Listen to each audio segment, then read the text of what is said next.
Hello అండి విజ్ఞాన్ గారు. నమస్తే. అమెరికాలో ట్రంప్ వచ్చిన తర్వాత చాలా పరిణామాలు చోటు చేసుకుంటున్నాయి రకరకాల అంశాలకు సంబంధించి. అందులో మెయిన్ అంశము ఎవరైతే ఆ దేశంలో ఇల్లీగల్గా ఉన్నారు అని ఆ దేశ అధ్యక్షుడు భావించారో వాళ్ళందరినీ వెనక్కి పంపించేస్తున్నారు. 2 పాయింట్లు కింద మనం మాట్లాడుకోవాలి. ఇప్పుడు వాళ్ళ దేశం వాళ్ళ దేశభక్తి, మన దేశం మన దేశభక్తి ఉంటుంది. ఇప్పుడు మన వాళ్ళకే కదా మనకి ఎంప్లాయ్మెంట్ కావాలనుకుంటాం. ఆ యాంగిల్లో చూస్తే ట్రంప్ నిజమే, కరెక్టే. కానీ నమ్ముకుని వెళ్ళిన వాళ్ళు ఏమైపోతారు? ఆల్ ఆఫ్ ఏ సడన్ వెళ్ళిపోని బయటికి తరిమేస్తే. అండ్ మరి ఇంకొకటి చూసారా, సంకెళ్ళేసి పంపిస్తున్నారు. అది కాస్త ఇబ్బందికరమైన అదేంటి అంశమే అసలు? కదా. నిజంగా నేను చూసా, చాలా పాస్పోర్ట్ సీజ్ చేయడం, సంఖ్యలేసి సంకెళ్ళేసి ఒక నేరస్తుల్లాగా. వాళ్ళేమి ఇక్కడికి వచ్చి పాపము ఒక అబ్బాయి అయితే 2 ఎకరాలు అమ్ముకుని 60 లక్షలు ఖర్చు పెట్టి అక్కడికి వెళ్ళి పంపించేస్తే ఇక్కడికి దిక్కుతోచిన స్థితిలో పడ్డాడు. కాకపోతే ఆ అబ్బాయి విషయంలో కూడా అంతే. నేను అదే ఎగ్జాంపుల్ చెప్పేది. ఇప్పటివరకు ఇంగ్లీష్ రాదంట, అంటే అక్రమంగా వెళ్ళినట్టేగా. వాళ్ళని సపోర్ట్ చేస్తున్నామని కాదు, ఆల్ ఆఫ్ ఏ సడన్ నిన్ను మెడపెట్టి బయటికి గెంటేసి ఒక నేరస్తుల్లాగా సంఖ్యలేస్తే అది ఇబ్బందికరమైన పరిస్థితే కదా. ఆత్మహత్యలు చేసుకుంటున్నారు. మరి అది చాలా బాధాకరం. మన తెలుగు కూడా ఉన్నారంటున్నారు. సో ఇప్పుడు మనకు వచ్చిన న్యూస్ ఏంటంటే, న్యూయార్క్ సూసైడ్. ఇది తుమ్మేటి సాయి కుమార్ రెడ్డి అనే అబ్బాయి. రెడ్డిస్ వీళ్ళు చదువుకుంటూనే పార్ట్ టైం చేస్తున్నాడు జాబ్.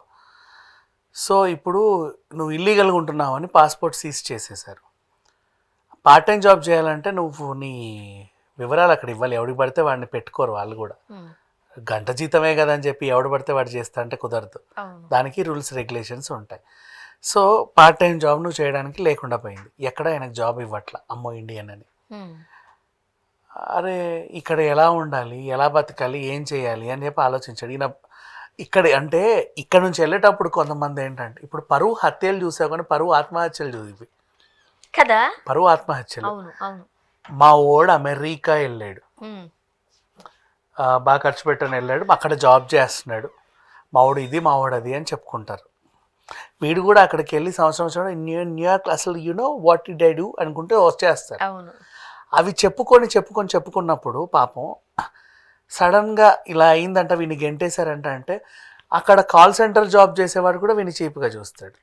అరే వీడు పోతే గెంటేశారంటారా వీడిని అని. ఎందుకు ఇప్పుడు పేరెంట్స్ మా పిల్లడు వచ్చేసాడంటే వీడు ఏం చేశాడని పంపించేశారు, అంతా అన్యాయంగా ఉన్న వాళ్ళైతే పంపించేస్తున్నారటగా అని వార్తలు ఎక్కువ వచ్చాయి. కొంతమంది గ్రీన్ కార్డ్ తీసుకొని సిటిజన్షిప్ తీసుకునే క్రమంలో వాళ్ళు ఉన్నారు, ఉంచుకుంటున్నారు కూడా. కానీ వీనికి ఎంటేసారంటే వీడు అక్కడ ఏ ఇల్లీగల్గా ఉన్నాడో. మీరు మొన్నటిదాకా అమెరికా వెళ్ళి రాజులో బతుకుతున్నారు అనుకున్నా, మీరు ఇల్లీగల్గా ఉన్నారా? అంతే కదా. అండ్ ఇప్పుడు వాళ్ళు చేసిన పని ఏంటంటే, ఇప్పుడు మనం తెలంగాణ ఆంధ్ర సపరేట్ అయినప్పుడు చూసాం, ఆంధ్ర ఎంప్లాయీస్ అందరినీ పంపిస్తుంటే అయ్యో పాపం అనుకున్నాము అన్నారు. వాళ్ళు గొడవ కూడా పెట్టారు. ఎందుకంటే ఇక్కడ పిల్లలు స్కూల్స్ ఉన్నాయి, ఆస్తులు సంపాదించుకున్నాము, సొంత ఇల్లు ఉంది. ఇప్పుడు ఏపీలో అంతా పట్టుకుని అక్కడ పెట్టలేరు కదా. మళ్ళీ అక్కడ అద్దెళ్లలో ఉండాలి, పిల్లలు చదువులు ఉంటే చాలా ఇబ్బందికరమైన పరిస్థితులు చూస్తూ ఉంటాం. ఎక్కడ రాష్ట్రంలోనే పక్క పక్కన మహా అయితే 4-5 గంటలు అంతే కదా. సో ఇట్లాంటి పరిస్థితులు ఉంటాయి. ఇది ఇప్పుడు దేశం కానీ దేశం. ఇక్కడైతే కనీసం కనీసం ఇటా అన్నట్టు ఉంటుంది. దేశం కానీ దేశం. అక్కడికి వెళ్ళాడు. మరి ట్రంప్ ఎందుకు అంత సీరియస్ డెసిషన్ తీసుకున్నాడు ఇప్పటికీ అర్థం కాల. సరే ఆయనకు అనిపించిందిలే స్థానికంగా మనది మనకే ఉండాలి అని. తప్పులేదు. బట్ నాట్ ఓన్లీ ఇండియన్స్, వేరే వేరే దేశాల వాళ్ళు కూడా చాలా ఇబ్బందులు పడతారు. కానీ ఇంకొక విషయం కూడా మనం ఇక్కడ ఒప్పుకోవాలి. ఇంతకు ముందు పిల్లలు చదువుకుంటూ యూనివర్సిటీస్లో పెట్రోల్ బంక్స్లోనూ, పిజ్జా ఇలాంటి బేకరీస్లోనే వర్క్ చేసేవాళ్ళు. అదే మన దేశంలో చేయమంటే మనకి చాలా ఇది వచ్చేస్తుంది. అక్కడ చేస్తాం, టాయిలెట్స్ కూడా క్లీన్ చేస్తాం. అవునమ్మా, టాయిలెట్స్ కూడా క్లీన్ చేస్తున్నారు, హౌస్ కీపింగ్. అదేదో సినిమాలో బ్రహ్మానందం గారు కూడా చెప్తారు, ఎంఎస్ అని ఉంటుంది. అట్లాగా అదే మన దగ్గర చేయాలంటే అది మనకు చాలా తక్కువ, పరువు తక్కువ. అక్కడైతే చేస్తాం మనం. ఎవరో యూజ్ చేసిన వాష్రూమ్, తెలియని వాళ్ళు ఎవరు లేరంట ఇక్కడ అంటే మనం ఏం చేయడానికైనా సిద్ధం. ఎవరో యూజ్ చేసిన వాష్రూమ్స్ ని మనం క్లీన్ చేయడానికి మనకు అక్కడ ఓకే కదా. ఇక్కడ మన వాష్రూమ్ మనం క్లీన్ చేసుకోవాలనుకున్నా అది పరువు తక్కువైపోతుంది. ఇప్పుడు అలాంటి పరిస్థితులు కూడా మనం చూసిన నేపథ్యంలో ఇప్పుడు మీరు వెళ్ళండి అని అనేసరికి ఏంటి పరిస్థితి? వాడు నిజంగా ఇప్పుడు వీళ్ళ విషయంలో చూస్తే సరే ఇక్కడన్నా పరువు పోతుందేమో అన్న ఫీలింగ్లో ఉంటారు. కానీ అక్కడ కూడా చేరాని చాకరీ అంతా చేశారు. కానీ ఇంకొకటి కూడా జరిగేది గుర్తుందా మీకు? ఇప్పుడు పెట్రోల్ బంకుల్లో అమెరికన్స్ ఉన్నారు అనుకోండి, వాళ్ళే పని చేసుకుంటారు. బేకరీస్ ఉన్నారు, వాళ్ళకి ఒక ఎంప్లాయ్మెంట్ దొరికి ఉండేది. మనోళ్ళు వెళ్ళి దాన్ని ఆక్యుపై చేసేయడం వల్ల 2-3 సంఘటనలు వాళ్ళకి కోపం వచ్చేసి కాల్పులు జరిపిన సంఘటనలు లేవు. అది కూడా ఉన్నాయి. ఎక్కువ ఇండియన్స్ ని కాల్ కాల్చి చేస్తారు. చంపేశారు. మన తెలుగు వాళ్ళని కూడా చాలా మందిని చంపేశారు. ఎందుకంటే అక్కడ పనిచేస్తున్నాడు అని. వాళ్ళు ఎందుకు పెట్టుకుంటున్నారు అంటే, ఆ సిటిజన్ ని అక్కడ వాళ్ళు పెట్టుకుంటే వాడికి 10 రూపాయలు ఇవ్వాలనుకో, వీడు 5 రూపాయలకు చేస్తాడు. అవును. సో కాస్ట్ కట్టింగ్ లో వీడు Cutting పనికి వస్తున్నాడు అని 5 రూపాయలకు వచ్చేవాడిని ఇక్కడ పెట్టుకుంటున్నాడు. ఇంకొక విషయం కూడా ఉంది. మనోళ్ళు కాస్త అక్కడికి వెళ్ళిన తర్వాత ఒళ్ళు నుంచి పనిచేస్తారు, ఉమ్, వాళ్ళు చేయరు, అసలు చేయరు.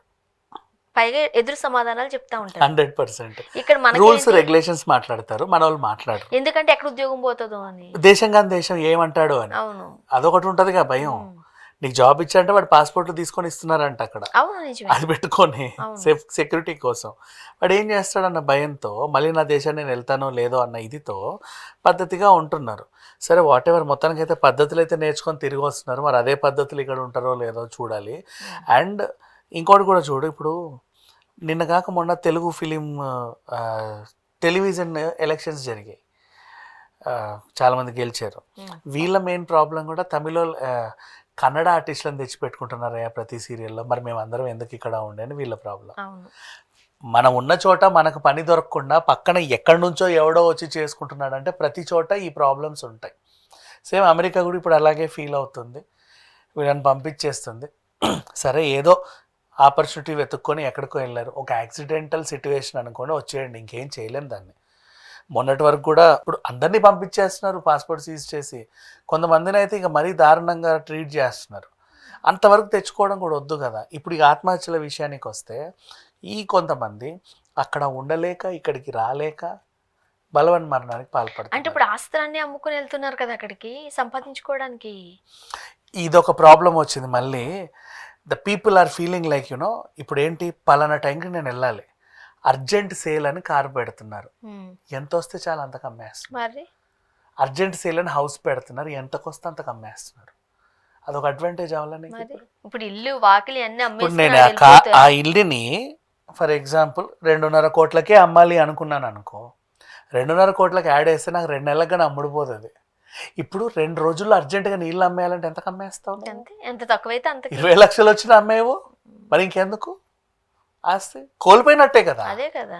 సో సర్వస్వం కోల్పోయి వస్తున్నారు ఇప్పుడు. ఇది అంటే ఇల్లీగల్ గా వేరే దేశం వెళ్తే పడే పాటలు ఎలా ఉంటాయి అనేది బాలీవుడ్ సినిమా ఒకటి ఉంది, ఐడియా ఉందా? తాప్సీ గారు ఉంటారు అనుకుంటా ఆ సినిమాలో.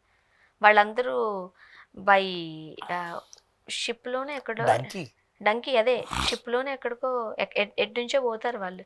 ఎంత ఇబ్బందులు పడ్డారు. బాగుంది. మనకు తాప్సీ గుర్తుంది కానీ షారూఖ్ ఖాన్ గుర్తు రాలేదే. What ever. సో అంటే నేమ్ కూడా గుర్తుందిలే కానీ రాజ్ కుమార్ హిరానీ సినిమా, మన పీకే తీసినటువంటి డైరెక్టర్ సినిమా అది. అఫ్ కోర్స్ కళ్ళ కట్టినట్టు చూపించాడు, బట్ వాళ్ళు ఇల్లీగల్కి వెళ్ళే వాళ్ళమా, అదే అంటున్నా. వీళ్ళు చాలా ధైర్యంగా వెళ్ళారు. అండ్ ఇంకోటి మాట్లాడుకోవాలి, బిజినెస్ పడిపోయింది హైదరాబాద్లో. ఏంటది? యుఎస్ సంబంధించింది. స్టడీ ఇన్ యూకే యుఎస్ అని కన్సల్టెన్సీలు పెట్టారు మొత్తం. అవును. బేగంపేట నుంచి హైటెక్ సిటీ వరకు చూస్తే నీకు ఇప్పుడు అవన్నీ ఖాళీ. ఎవరిని అంటే ఒకటి, పిలుచుకుంటాడు? వీటితో పాటు యూరోపియన్ కంట్రీస్ కి సంబంధించి కూడా వాళ్ళు రన్ చేస్తున్నారు అనుకోండి, వాళ్ళు సేఫ్ సైడ్ లో ఉన్నట్టే. ఓన్లీ అమెరికానే నమ్ముకున్న వాళ్ళంటే బోర్డు తిప్పేయాల్సిందే. అంతే, తిప్పేశారు అందరూ కూడా. హా. ఇప్పుడు వాళ్ళంతా కూడా రోడ్డున పడ్డారు. అంటే ఇక్కడ నుంచి అమెరికాకి అండ్ పికిల్స్ పార్సల్స్, అవును, అమెరికాకి అవి ఇవి ఈ బిజినెస్ అన్ని క్లోజ్ అయిపోయాయి. కానీ దాంట్లో ఏమి ఇబ్బంది ఉంటుంది, మనం పంపించుకోవచ్చు కదా ఫుడ్. అక్కడ నీ పిక్కలు తినేవాడే లేకపోతే ఎవడికి పంపిస్తావు? ఉన్నోళ్ళంతా రిటర్న్ వచ్చేసి బిజినెస్ తగ్గుతుంది, బిజినెస్ లేదు ఇంకా, out and out. So this people all are back. ఇంకా ఒక రకంగా చెప్పంటే నువ్వు అక్కడ పర్మిషన్ లేకపోతే ఇల్లీగల్ గా ఉన్న వాళ్ళనే పంపుతున్నారంట ట్రంప్. అది కూడా మనం ఇక్కడ గమనించాలి, నోట్ చేసుకోవాల్సిన పాయింటే. నిజంగా నీకు అన్ని అనుమతులు ఉంటే ఉండొచ్చు, నువ్వు ఆ దేశానికి ఉపయోగపడతావంటే ఉండొచ్చు, లేదు అంటే నువ్వు వచ్చేయాల్సిందే. దానికోసం మనం చచ్చిపోయి ఇబ్బందికరమైన పరిస్థితులే, కానీ తప్పదు కదా. మరి అలా అనుకుంటే ఇక్కడ చదువుకుని ఇక్కడ నేర్చుకుని దేశాన్ని వదిలిపెట్టేసి ఎక్కడెక్కడో డబ్బుల కోసం వెళ్ళిపోయిన వాళ్ళు ఎంతమంది ఉన్నారు? బోల్డ్ మంది. ఎక్కువ ఇండియన్స్ ఎందుకుంటే మన దేశ జనాభా ఎక్కువ, మన వాళ్ళకి కూడా యూఎస్ అంటే అదొక మోజు. ఇప్పుడు వాళ్ళ తెలివితేటలన్నీ ఇక్కడ ఉపయోగపడతాయేమో, మన దేశం అభివృద్ధి చెందుతుందేమో ఇండైరెక్ట్ గా. తెలివితేటలు ఇక్కడ ఉపయోగపడతాయో ఏమో కానీ మళ్ళీ వాళ్ళు పనిచేయరు ఇక్కడ. బికాజ్ ఇప్పుడు ఆ తెలివితేటలకి అక్కడికి వెళ్తే వాడు 4 లక్షలు ఇచ్చాడు. ఇక్కడికి వచ్చాక నువ్వు 40,000 ఇస్తానంటే వాడు ఎందుకు చేస్తాడు? అడుగు చేయడు కదా. అలా అని నువ్వు 4 లక్షలు ఇవ్వలేవే. అంటే అక్కడ టైమింగ్ ఒకటి ఉంటది. ఆఫీస్ టైమింగ్ వచ్చేసినప్పుడు నీకు ఎవరు కాల్ చేయరు. అంతే. నీకేమో అక్కడ 12 అయినా ఫోన్ చేస్తావు నువ్వు ఇచ్చే 40,000 కూడా. అక్కడేమో నీకు ఎక్కువ అమౌంట్ కనిపిస్తుంది, ఇక్కడ చాలా తక్కువ కనిపిస్తుంది. సో పని చేస్తారు అక్కడ. చూద్దాం ఏం జరగబోతుందో. Thank you so much.